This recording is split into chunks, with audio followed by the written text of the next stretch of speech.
Local train মানেই একেবারে বাদুড় ঝোলা ভিড়, কিন্তু শিয়ালদহ থেকে লোকাল ট্রেনের এই চিরপরিচিত দৃশ্যের অনেকটাই বদল হতে চলেছে।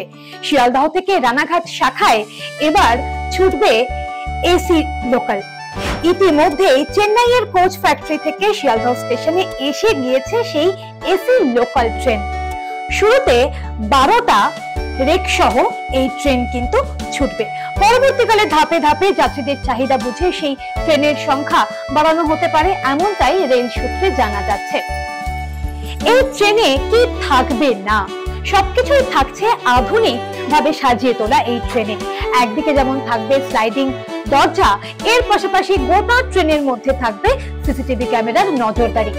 এক কোচ থেকে আরেকটি কোচে যাত্রীরা হেঁটে যেতে পারবেন, অর্থাৎ মেট্রোর ক্ষেত্রে যেরকমটা হয়। এর পাশাপাশি যে জানলা, সেই জানলাকেও কিন্তু একদম আধুনিকভাবে সাজিয়ে তোলা হচ্ছে। খুব শীঘ্রই এই ট্রেন কিন্তু ছুটতে শুরু করবে। ইতিমধ্যেই যে এই ট্রেনের যে ট্রায়াল রান, সেই ট্রায়াল রানও হয়ে গিয়েছে।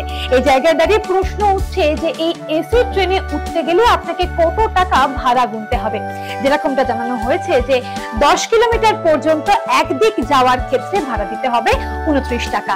এরপর 15 কিলোমিটার পর্যন্ত, অর্থাৎ 11 কিলোমিটার থেকে 15 কিলোমিটার পর্যন্ত ভাড়া দিতে হবে 37 টাকা।